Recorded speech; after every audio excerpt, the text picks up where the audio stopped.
All right, so this example is to teach about how to do a one-dimensional force problem. So the question is, a 95 kilogram student jumps straight up and leaves the ground with a velocity of 3.58 meters per second. What force did they push off the ground with if the jump took 0.2 seconds? So for the most part, we do this just like the single force problems. But from this point forward, it's very important you account for every force that's acting on the object. You do that by starting with a free body diagram, which is also called a force picture. So it doesn't have to be great art, although mine always are. You just kind of start with a picture, and you start listing the different forces that are on it.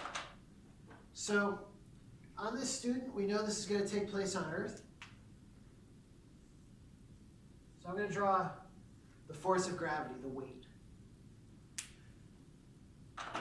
We know that they're not accelerating through the Earth. In fact, they're accelerating up because there's a normal force from the ground on the person. Now, this picture was very important because most students, if I just said, hey, go do this problem, they're just going to find the acceleration, they're going to do F equals ma, and they're going to be done. And that's wrong. F equals ma, you're almost never going to use anymore. Because F equals ma only works if there's one force. Your acceleration is not caused by either of these forces. It's caused by the combination of them. So the version of the equation we should use from now on is this. Sigma F equals ma. Sigma is the symbol we use in math. It's a Greek letter. It's the Greek letter S. S for sum. If you see sigma, it just means you're adding stuff up. So sigma F means add up all your forces.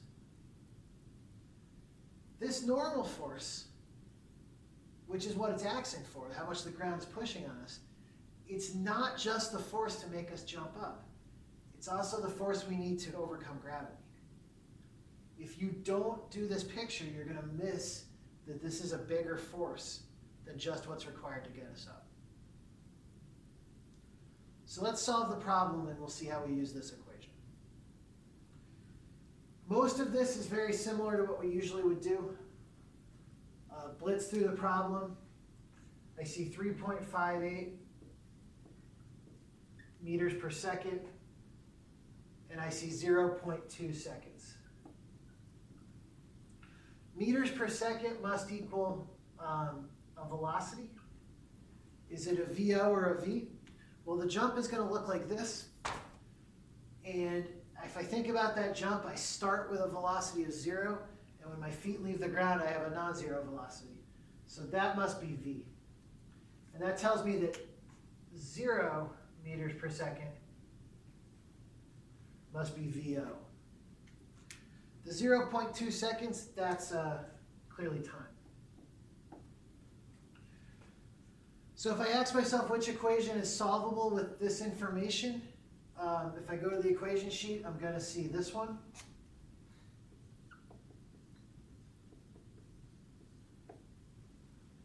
So I'm going to plug in now and find acceleration.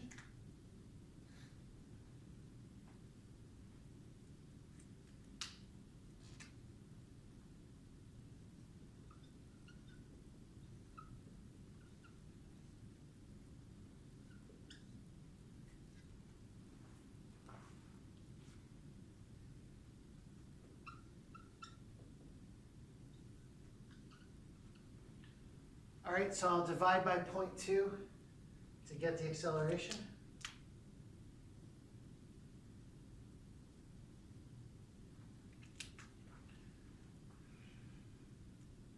All right, so I've got 17.9 meters per second squared.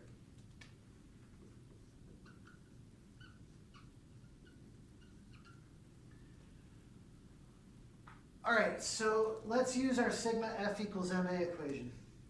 Sigma F is actually really easy to write.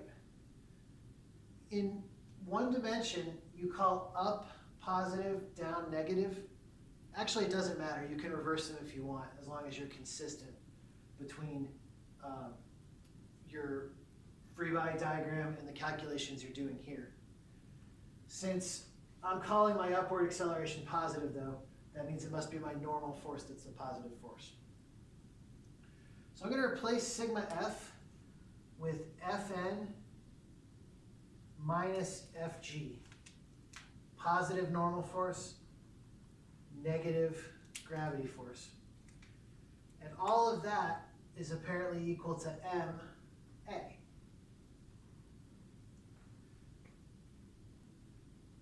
The next step is, do we know any of these forces? Well, if I look at my equation sheet, I see that the force of gravity is mass times 9.8. So now, all of a sudden, my equation looks a little more solvable.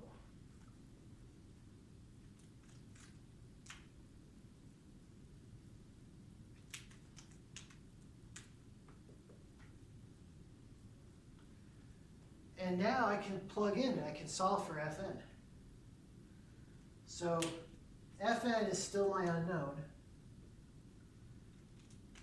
but mass is not unknown. G is 9.8.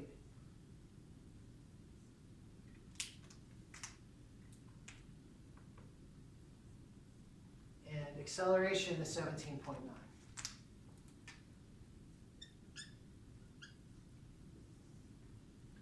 All right, so now I'm just going to solve and do as much algebra as you need to not get this wrong, because at this point it is just math, and you'll have your answer.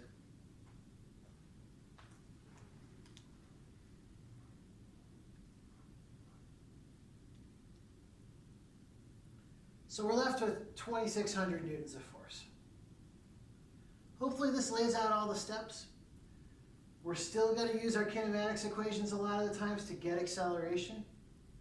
We're still going to use F equals ma, but now we can't focus on one force. We have to focus on the total force, the net force. It's easy to do that if you do your free body diagram, and then sigma F just becomes your list of forces.